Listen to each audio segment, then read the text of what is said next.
Hello everyone. आज एक नया चैप्टर शुरू कर रहे हैं, चैप्टर सिक्स नाम है registration of charges. Registration of charges chapter में हमें सेक्शन 77 से लेके सेक्शन 87 तक हमें कवर करने हैं, लेकिन हम सेक्शंस पे बाद में आएंगे। पहले मैं कुछ बेसिक बातें आपको बता दूं। सबसे पहले चार्ज वर्ड का मतलब क्या है। हिंदी में बोलूं, सिंपल शब्दों में बोलूं तो चार्ज वर्ड का मतलब होता है गिरवी रखना। ठीक है, तो जब आप कोई प्रॉपर्टी गिरवी रखते हो ना किसी लोन के अगेंस्ट, तो हम कहते हैं आपने उस प्रॉपर्टी पे क्या क्रिएट किया है, चार्ज क्रिएट किया है। तो एक बार बताओ, अगर मैंने किसी प्रॉपर्टी किसी लोन के अगेंस्ट लैंड और बिल्डिंग गिरवी रखा तो क्या कहोगे, मैंने लैंड और बिल्डिंग के अगेंस्ट चार्ज क्रिएट किया है। अगर मैंने किसी लोन के अगेंस्ट प्लांट और मशीनरी गिरवी रखी तो क्या कहोगे, मैंने प्लांट और मशीनरी पे चार्ज क्रिएट किया है। अगर आप किसी लोन के बदले स्टॉक गिरवी रखते हो तो क्या बोलोगे, मैंने स्टॉक के ऊपर चार्ज क्रिएट किया है। चलो, तो याद रखना ये जो चार्ज वर्ड है ना, ये स्पेसिफिकली कहां पर यूज किया गया है, कंपनी लॉ में। जैसे आपने सुना होगा ना, प्लेज होता है, मॉर्टगेज होता है, हाइपोथिकेशन होता है, लेकिन company law pledge, mortgage, hypothecation words use नहीं करती है।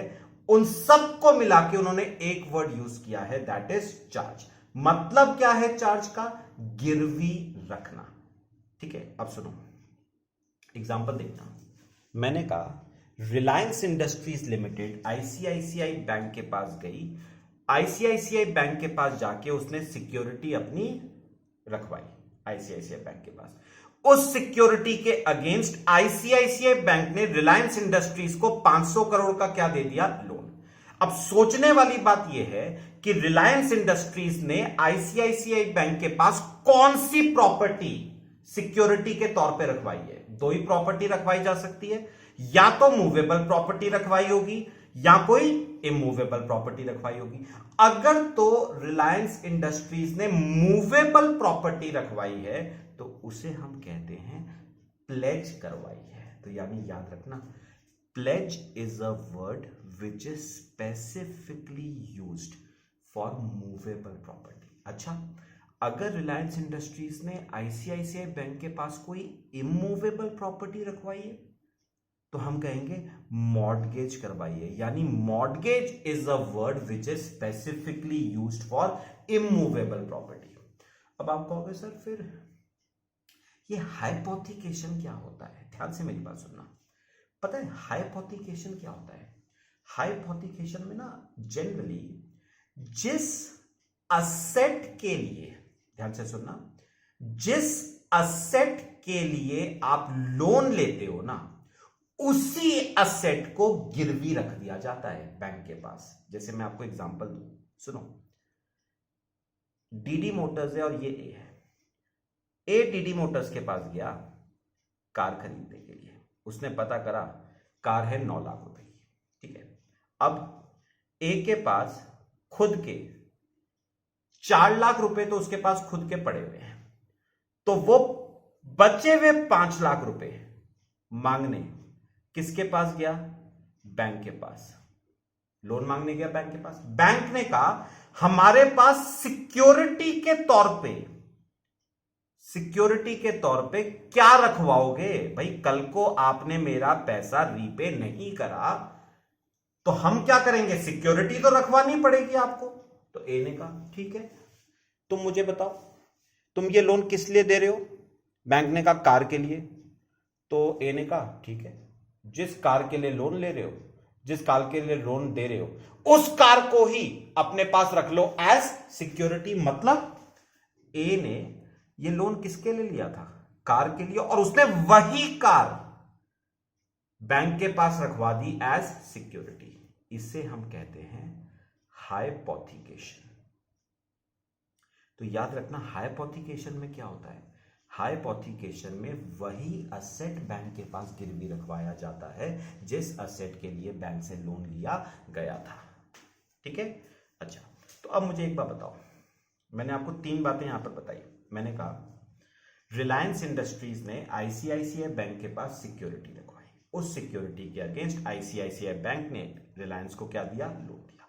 अब आपने सिक्योरिटी कौन सी रखवाई, या तो मूवेबल या तो इमूवेबल। अच्छा सुनो, अगर तो मूवेबल प्रॉपर्टी रखवाई तो उसे हम क्या नाम देते हैं, pledge. Pledge is covered by Indian contract act 1872। अच्छा, अगर रिलायंस इंडस्ट्रीज ने बैंक के पास इमूवेबल प्रॉपर्टी रखवाई तो उसे क्या नाम देंगे, mortgage. Mortgage is covered by transfer of property act 1882। ठीक है, और तीसरा आता है हाइपोथिकेशन। हाइपोथिकेशन में जनरली वही असेट गिरवी रखवाया जाता है जिस असेट के लिए लोन लिया गया था। तो मैं आपको एक बार बताऊं, प्लेज में और हाइपोथिकेशन में क्या डिफरेंस है, समझ के देखना, समझ के देखना। दो एग्जांपल देता हूं, डिफरेंस देखना। अच्छा, पहला एग्जांपल, मुझे ना बैंक से 5 लाख रुपए की जरूरत है। ठीक है, मैं बैंक के पास गया लोन मांगने के लिए। मैंने कहा बैंक मुझे 5 लाख रुपए का लोन दो। बैंक ने कहा सिक्योरिटी के तौर पे क्या रखवाओगे। मैंने कहा ये लो, मेरी एक कार है, ये कार पकड़ो, ये आज से तुम्हारी, ये तब तक तुम्हारी जब तक लोन का पैसा मैं तुम्हें रीपे नहीं कर देता। This is pledge. क्यों प्लेज क्यों है ये, बिकॉज यहां पर सिक्योरिटी के तौर पे क्या रखवाई गई है, मूवेबल प्रॉपर्टी। अब सुनो, हाइपोथिकेशन क्या है, अब डिफरेंस देखना। हाइपोथिकेशन क्या है, मैं बैंक के पास गया कार के लिए लोन मांगने, कार खरीदने के लिए लोन मांगने गया। बैंक ने कहा सिक्योरिटी के तौर पे क्या रखवाओगे। मैंने कहा लोन किसके लिए दे रहे हो, कार के लिए, वही कार अपने पास रख लो as security. This is hypothecation.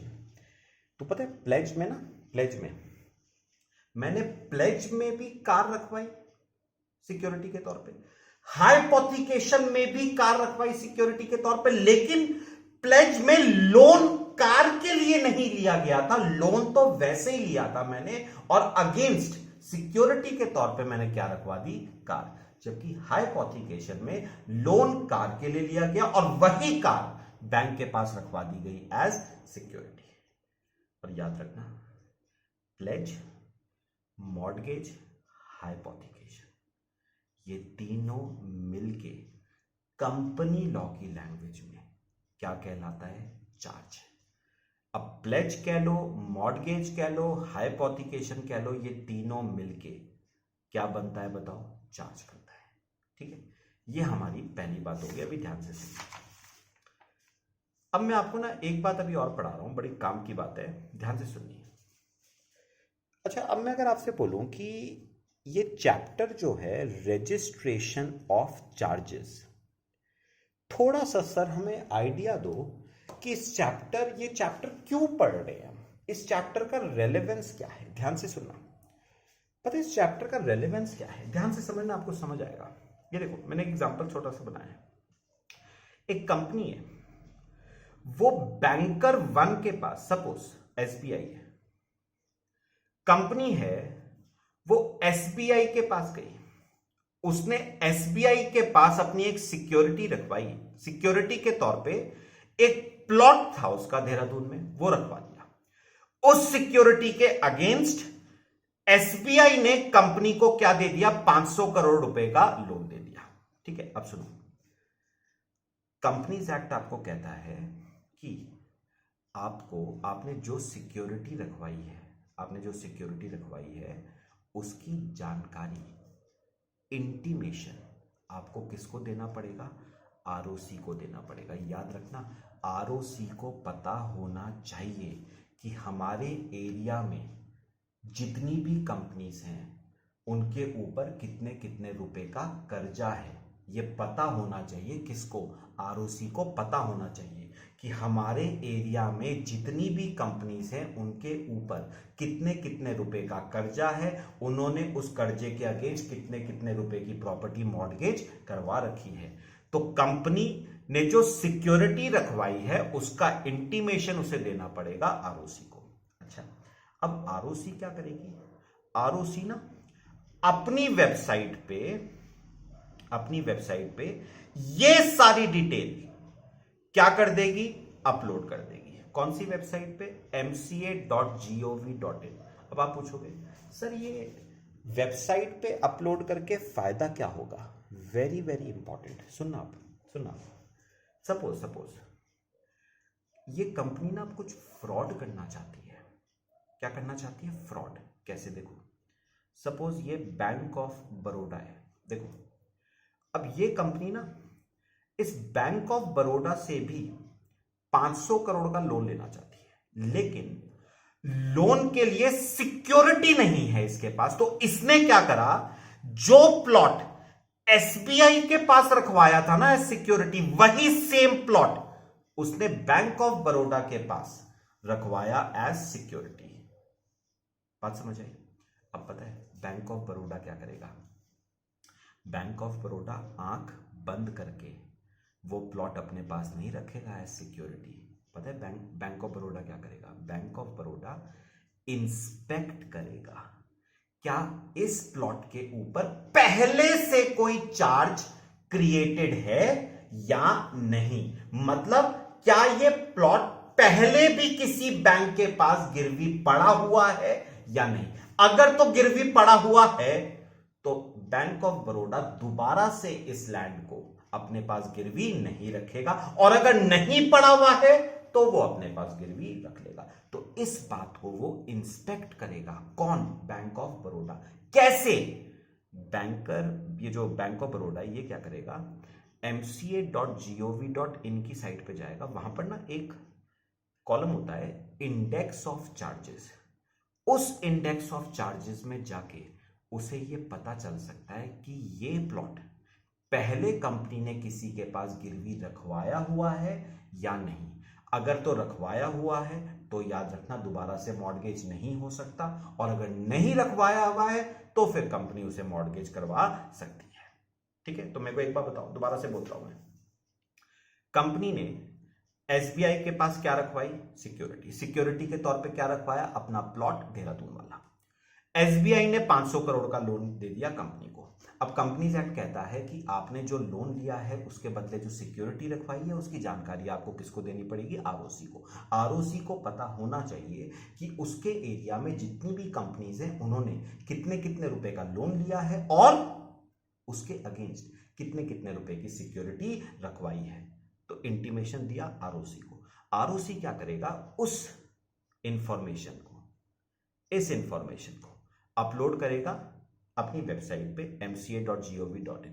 Purpose क्या है वेबसाइट पे अपलोड करने का? ताकि अगर ये कंपनी फ्रॉड करना चाहे, अगर ये कंपनी इसी प्लॉट को दोबारा से किसी बैंक के पास मॉर्गेज करवाना चाहे तो वो बैंक वेबसाइट पे जाके ये बात देख ले कि भैया ये कंपनी तो गलत है, ये कंपनी तो फ्रॉड कर रही है, इसने ये प्लॉट पहले से एसबीआई के पास मॉर्गेज रखा हुआ है और वही सेम प्लॉट ये हमारे पास क्या करना चाह रही है? मॉर्गेज करना चाह रही है। तो objective of registration of charges is to maintain transparency and eliminate corporate frauds. तो मुझे बताओ ये इंटीमेशन करना जरूरी क्यों है? कंपनी आरओसी को इंटीमेट करती है, ये इंटीमेट करना जरूरी क्यों है? ताकि एकदम ट्रांसपेरेंसी रखी जा सके, और कंपनी जो फ्रॉड करती है ना, एक ही प्लॉट को 2 बार 3 बार 4 बार मॉर्गेज कर दिया, उस फ्रॉड को क्या किया जा सके? एलिमिनेट। तो ये जो वर्ड इंटीमेशन है ना, इसे हम नाम देते हैं रजिस्ट्रेशन ऑफ चार्जेस। इसे हम कहते हैं रजिस्ट्रेशन ऑफ चार्जेस। ठीक है, चलो अब कुछ बातें छोटी छोटी और देखना।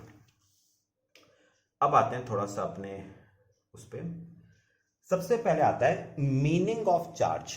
वैसे तो मैंने आपको बता दिया है चार्ज वर्ड का मतलब क्या है, ध्यान से समझना, सिंपल बात है। चार्ज वर्ड का मतलब क्या है? मैं पहले आपको लेमैन मीनिंग बता रहा हूं, जो नॉर्मल चार्ज होता है। वैसे चार्ज का मतलब क्या होता है? गिरवी रखवाना, सिक्योरिटी रखवाना, है ना। चार्ज इज अ सिक्योरिटी, ठीक है, given for securing a loan. तो लोन के बदले जो सिक्योरिटी रखवाई जाती है उसको हम क्या नाम देते हैं? चार्ज। पर्पस क्या होता है चार्ज का? Purpose of charge is to secure the repayment of debt by the company.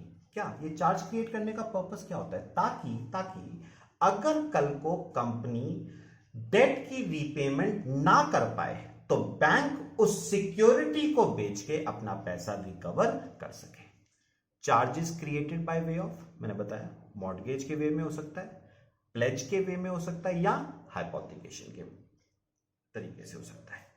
अच्छा, चार्ज की अगर स्टैट्यूटरी डेफिनेशन की बात करी जाए तो वो आपको दे रखी है सेक्शन 2 सबसेक्शन 16 में। चार्ज मीन्स एन इंटरेस्ट और लियन क्रिएटेड ऑन प्रॉपर्टी और assets of the company as a security and includes mortgage. तो सेम वही बातें हैं जो मैं अभी तक आपसे डिस्कस कर रहा था। अब सुनना जरा ध्यान से, मुझे ये बताओ, ध्यान से सुनना जो मैं कहूंगा। चार्ज कितने तरह के होते हैं? 2 तरह के, फिक्स्ड चार्ज और फ्लोटिंग चार्ज। फिक्स्ड चार्ज को आप स्पेसिफिक चार्ज भी कह सकते हो और फ्लोटिंग चार्ज को आप चाहो तो फ्लक्चुएटिंग चार्ज या फ्लेक्सिबल चार्ज भी आप कह सकते हो। क्या डिफरेंसेस है? बहुत सिंपल है, ध्यान से मेरी बात सुननी है, बस ध्यान से सुनना। Fixed charge created on fixed assets, example land and building. मैं आपको ना थोड़ा सा चलो एग्जांपल से समझाता हूं, ध्यान से सुनना। देखो, अच्छा अब ये फिक्स्ड चार्ज क्या होता है? ध्यान से सुनना। What is fixed charge? ये देखो, एक कंपनी है ए लिमिटेड और ये बैंक है। ए लिमिटेड बैंक के पास गई लोन लेने के लिए, ठीक है। बैंक ने कंपनी से क्या मांगी? सिक्योरिटी। तो कंपनी ने क्या करा? सिक्योरिटी के तौर पे अपनी लैंड और बिल्डिंग बैंक के पास क्या करी? रखवा दी। तो ए लिमिटेड बैंक के पास गई लोन मांगने और सिक्योरिटी के तौर पे ए लिमिटेड ने अपनी क्या रखवा दी? लैंड और बिल्डिंग बैंक के पास गिरवी रखवा दी। अब मेरी एक बात सुनना, जब मैं ये बोलता हूं कि ए लिमिटेड ने बैंक के पास लैंड और बिल्डिंग गिरवी रखवा दी, तो गिरवी रखवाने का क्या मतलब हुआ? लैंड और बिल्डिंग उठा के बैंक को दे दी? नहीं। ए लिमिटेड क्या करता है? बैंक के पास लैंड और बिल्डिंग के जो टाइटल डीड्स होते हैं ना, कागज जो होते हैं, वो बैंक के पास रखवा देता है, ठीक है। इसका मतलब पता है क्या होता है? जो ए लिमिटेड है वो पहले तो ये लैंड और बिल्डिंग है किसके पास? लैंड और बिल्डिंग है तो कंपनी के पास ही ना। हाँ, बस लैंड और बिल्डिंग के कागज किसके पास है? बैंक के पास। इसका मतलब क्या हुआ? ए लिमिटेड चाहे तो इस लैंड और बिल्डिंग को यूज कर सकती है क्योंकि वो लैंड और बिल्डिंग उसी के पास है, लेकिन वो चाह के भी इस लैंड और बिल्डिंग को सेल नहीं कर सकती है। क्यों? क्योंकि उस लैंड और बिल्डिंग के कागज टाइटल डीड्स किसके पास है? बैंक के पास है।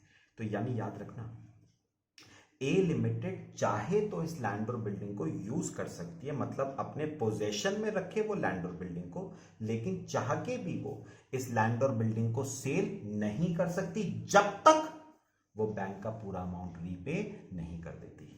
इसको हम कहते हैं फिक्स्ड चार्ज। ये क्या है? Fixed charge. ये आपका फिक्स्ड चार्ज है। अच्छा, फिर what is floating fluctuating charge? सुनो, ये देखो, अब दूसरा, ए लिमिटेड बैंक के पास गई लोन मांगने। बैंक ने कहा सिक्योरिटी निकालो। ए लिमिटेड ने कहा यार हमारे पास ना कोई फिक्स्ड एसेट तो नहीं है सिक्योरिटी के तौर पे रखवाने के लिए, हम एक काम करते हैं, हमारे पास कुछ रॉ मटेरियल का स्टॉक है, रॉ मटेरियल का स्टॉक, वो हम आपके पास रखवा देते हैं एज सिक्योरिटी। यानी मुझे एक बात बताओ, इस केस में कंपनी बैंक के पास क्या रखवा रही है as security? Stock of raw material, ठीक है। अच्छा, फिर से मेरे को बताओ, क्या ए लिमिटेड यहां पर क्या स्टॉक उठा के बैंक के पास रखवा देती है क्या? नहीं रखवाती है। इसका मतलब ए लिमिटेड क्या कर सकती है, ध्यान से सुनना जो मैं बोलूंगा। पहले बताओ स्टॉक किसके पास है, ए लिमिटेड के पास ही है। ए लिमिटेड क्या कर सकती है, उस स्टॉक को चाहे तो यूज कर सकती है। ए लिमिटेड चाहे तो ध्यान से सुनना, उस स्टॉक ऑफ रॉ मटेरियल को सेल भी कर सकती है। सुनना जो मैं कहूंगा, मुझे एक बात बताओ, आपने रॉ मटेरियल के स्टॉक को यूज करा, अच्छा रॉ मटेरियल के स्टॉक को यूज करके आपने क्या बनाए होंगे, फिनिश्ड गुड्स, और फिनिश्ड गुड्स की फिर मार्केट में आप क्या कर सकते हो, सेल कर सकते हो। यानी पता है ए लिमिटेड यहां पर इस केस में स्टॉक ऑफ रॉ मटेरियल को यूज कर सकती है, यूज करके फिनिश गुड्स बनाए, फिनिश गुड्स की चाहे तो मार्केट में सेल भी करे, कोई दिक्कत नहीं है। इसे हम क्या कहते हैं, फ्लोटिंग चार्ज। इसे हम क्या कहते हैं, फ्लोटिंग चार्ज, क्योंकि इसकी वैल्यू जो फ्लोटिंग चार्ज है इसकी वैल्यू टाइम टू टाइम क्या करती है, फ्लक्चुएट करती है इसकी वैल्यू, जबकि यहां पर आपकी सिक्योरिटी की वैल्यू क्या रहती है, फिक्स्ड रहती है। यहां पर सिक्योरिटी फ्लोट करती है, फ्लक्चुएट करती है, इट इज फ्लेक्सिबल। ठीक है, अभी सुनना ध्यान से जो मैं कहूंगा, ध्यान से सुनोगे मेरी बात। अब ना मेरी बात सुनो, मैं यहां पर डिफरेंसेस कुछ लिखे हैं फिक्स्ड चार्ज और फ्लोटिंग चार्ज में। मेरे को बताओ, fixed charge is generally created on fixed assets जैसे लैंड और बिल्डिंग, प्लांट एंड मशीनरी, जबकि floating charge is created on assets which are used in ordinary course of business. मतलब रोजमर्रा की जिंदगी में जो असेट्स यूज होते हैं ना, उन पे जो चार्ज क्रिएट होता है दैट इज फ्लोटिंग चार्ज, जैसे स्टॉक के ऊपर, डेटर्स के ऊपर। ठीक है, याद रखना, स्टॉक को रखवा रही है company as security, even debtors को भी बैंक के पास रखवाया जाता है सिक्योरिटी। अच्छा ध्यान से सुनना, मुझे बताओ फिक्स चार्ज में कंपनी उस फिक्स्ड एसेट को यूज कर सकती है, बिल्कुल कर सकती है। बेच सकती है, नहीं। कब तक नहीं बेच सकती, जब तक कंपनी बैंक का लोन रीपे नहीं कर देती। मतलब company can use the security, use कर सकती है लेकिन सेल नहीं कर सकती अनलेस एनकम्बर्ड। एनकम्बर्ड का मतलब पता क्या हुआ, उस सिक्योरिटी के ऊपर से जब तक चार्ज हटता नहीं ना तब तक प्रॉपर्टी बेची नहीं जा सकती, और चार्ज तब हटेगा जब लोन रीपे होगा। तो अनलेस एनकम्बर्ड मतलब अनलेस चार्ज इज रिमूव्ड, तो जब तक चार्ज हटता नहीं प्रॉपर्टी बेच नहीं सकते, और चार्ज तब हटेगा जब लोन रीपे होगा। अच्छा, फ्लोटिंग में कंपनी असेट को यूज भी कर सकती है, यूज करके फिनिश गुड्स भी बना सकती है, फिनिश गुड्स की मार्केट में सेल भी कर सकती है। Company can deal in such asset in ordinary course of business. Deal मतलब चाहे तो उस असेट को यूज करे, चाहे तो उस असेट को सेल भी करे, कोई दिक्कत नहीं है। हां, अनटिल और अनलेस सिक्योरिटी होल्डर मतलब बैंक एक्सरसाइजेस देयर राइट। ये मैं अभी आपसे थोड़ी देर में बात करूंगा। यानी एक बात सुनो, अगर आपने, एग्जांपल दे रहा हूं, अगर आपने कल को बैंक को लोन की रीपेमेंट नहीं करी ना, तो याद रखना बैंक क्या करेगा, आपके स्टॉक ऑफ रॉ मटेरियल को बेच के अपना पैसा रिकवर करेगा। और एक बार बैंक ने यह डिसाइड कर लिया ना कि अब आप स्टॉक बेच नहीं सकते, यूज नहीं कर सकते, तो एक बात याद रख लेना, मेरी बात सुनो, मैं जो बोलूंगा मेरी बात सुनो दोबारा। उन्होंने कहा company stock of raw material को यूज करे, सेल करे, बिल्कुल कोई दिक्कत नहीं है। कब तक, जब तक बैंक अपना राइट एक्सरसाइज नहीं कर देता। और बैंक राइट एक्सरसाइज तब करेगा जब आप लोन की रीपेमेंट नहीं करोगे। तो मेरे को एक बात बताओ, कंपनी ने अगर बैंक के लोन की रीपेमेंट नहीं करी तो बैंक क्या करेगा, बैंक आपको यह हिदायत दे देगा कि भैया आज के बाद तुम अपने इस असेट को हाथ नहीं लगाओगे, मतलब इस असेट को सेल नहीं कर सकते, इस असेट पे राइट अब हमारा है, हम इस असेट को बेचेंगे और अपना पैसा रिकवर करेंगे। अब पता है, एक बार बैंक ने ये कह दिया ना कि अब आप इस असेट को बेच नहीं सकते, इस असेट पे राइट अब हमारा है, हम इस असेट को बेच के अपना पैसा रिकवर करेंगे, फिर ये फ्लोटिंग चार्ज कहाँ रह गया? फिर तो ये क्या बन गया? Fix charge. फिक्स चार्ज में भी तो ऐसा ही होता है, उसमें आप असेट यूज तो कर सकते हो लेकिन बेच नहीं सकते। तो यहां पर भी तो बैंक ने यही हिदायत दी, बेच नहीं सकते हो इस स्टॉक को, हाथ भी मत लगा देना, अब इस स्टॉक पे राइट हमारा है, हम इस स्टॉक को बेचेंगे और अपना पैसा रिकवर करेंगे। मतलब अब ये चार्ज फ्लोटिंग चार्ज नहीं रहा, अब ये चार्ज क्या बन गया? Fix charge. अब देखो यहां पर, fix charge does not convert into floating, fixed कभी भी फ्लोटिंग में कन्वर्ट नहीं होगा, जबकि फ्लोटिंग चार्ज कन्वर्ट हो सकता है इनटू फिक्स चार्ज, जो मैंने अभी बताया। वैसे इस पे भी पूरा डिस्कशन आगे करना है मैंने। अच्छा, अगला, जनरली जो ये फिक्स चार्ज क्रिएट होता है ना, ये जनरली लॉन्ग टर्म होता है। लॉन्ग टर्म मतलब मोर देन 1 ईयर।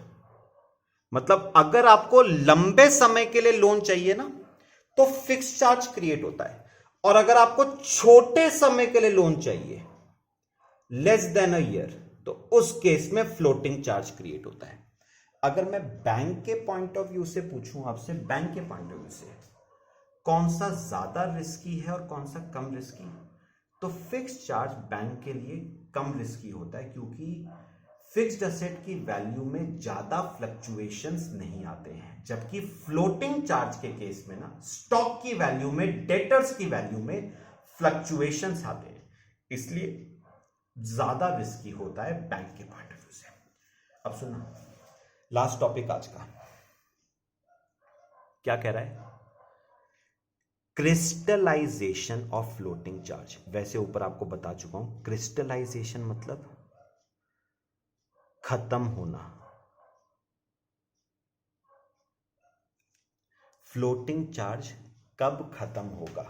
देखो, crystallisation means right of company to deal in assets which are subject to floating charge comes to an end. अब सुनो, मुझे एक बताओ, क्रिस्टलाइजेशन ऑफ फ्लोटिंग चार्ज का मतलब क्या हुआ? क्रिस्टलाइजेशन ऑफ फ्लोटिंग चार्ज का मतलब हुआ कंपनी का जो राइट था ना असेट्स के ऊपर, कौन सा राइट? फ्लोटिंग चार्ज में मुझे बताओ कंपनी के पास राइट क्या था? कंपनी असेट को यूज भी कर सकती है, right of company. Floating charge में मुझे बताओ कंपनी के पास राइट क्या था? वो असेट को यूज भी कर सकती है, चाहे तो सेल भी कर सकती है, कोई दिक्कत नहीं है। क्रिस्टलाइजेशन का मतलब क्या हुआ? कंपनी का ये राइट खत्म हो गया है, कम्स टू एन एंड। ठीक है, तो दोबारा सुनो, क्रिस्टलाइजेशन का मतलब क्या हुआ? खत्म होना। क्या चीज खत्म हो रही है? कंपनी का जो राइट था असेट के ऊपर, वो राइट खत्म हो रहा है। क्या राइट था कंपनी का असेट के ऊपर? फ्लोटिंग चार्ज के केस में कंपनी के पास राइट था कि वो असेट को यूज भी कर सकती है, चाहे तो डिस्पोज ऑफ भी कर सकती है, बैंक की परमिशन की जरूरत नहीं है। वो राइट कंपनी का अब खत्म हो चुका है। और कब खत्म होता है? ऐसे कौन से केसेस हैं जब वो राइट खत्म हो जाता है? अगर कंपनी का कल को क्या हो, लिक्विडेशन, कंपनी बंद हो रही है। अच्छा एक बताओ, कंपनी जब बंद होगी तो आपको बैंक का पैसा रीपे करना पड़ेगा। उस केस में बैंक आपसे क्या कहेगा कि भैया बेच मत देना इस असेट को गलती से भी, अब इस पे हक हमारा है, और क्योंकि यह हक हमारा है तो आपका जो फ्लोटिंग चार्ज है वो अब किस में कन्वर्ट हो चुका है? फिक्स चार्ज में कन्वर्ट हो चुका है। फ्लोटिंग चार्ज खत्म हो गया है आपका। Company ceases to carry on business, वही सेम बात, कंपनी का बिजनेस बंद हो रहा है। कंपनी का बिजनेस बंद हो रहा है तो मुझे बताओ बैंक क्या कहेगा? बिजनेस बाद में बंद करना, पहले हमारा पैसा रीपे करो। अच्छा, हमारा पैसा कैसे रीपे होगा? असेट को बेच के। मतलब हाथ मत लगा देना इस स्टॉक को गलती से भी, इस स्टॉक पे राइट हमारा है, हम जैसे चाहेंगे बेचेंगे। कंपनी मेक्स डिफॉल्ट, कंपनी ने बताओ प्रिंसिपल की रीपेमेंट में डिफॉल्ट करा या इंटरेस्ट की पेमेंट में डिफॉल्ट करा? ऐसे केस में बताओ बैंक क्या कहेगा? तुमने हमारी ईएमआई नहीं पे करी है तो अब हम तुम्हारे असेट को बेच के अपना पैसा रिकवर करेंगे। मतलब जो फ्लोटिंग चार्ज है वो अब किस में कन्वर्ट होगा, फिक्स चार्ज में। और इस केस में ना सुनो, जब डिफॉल्ट होता है, जब आप प्रिंसिपल ईएमआई की पेमेंट में आप क्या करते हो, डिफॉल्ट, तो उस केस में बैंक एक रिसीवर अपॉइंट करता है। वो रिसीवर क्या करता है, आपकी सिक्योरिटी को मार्केट में रियलाइज करता है और बैंक को उस पैसे से पे ऑफ करता है। ठीक है, तो ये कुछ केसेस हैं जब क्रिस्टलाइजेशन होगा। क्रिस्टलाइजेशन मतलब फ्लोटिंग चार्ज खत्म हो जाएगा और फ्लोटिंग चार्ज किस में कन्वर्ट हो जाएगा, फिक्स चार्ज में कन्वर्ट हो जाएगा। और क्योंकि फ्लोटिंग चार्ज फिक्स चार्ज में कन्वर्ट हो गया है, तो याद रख लेना, अब आप असेट को सेल डिस्पोज ऑफ नहीं कर पाओगे। ठीक है, चलो आज के लिए इतना बहुत है, बाकी नेक्स्ट क्लास में डिस्कस करते हैं। Thank you.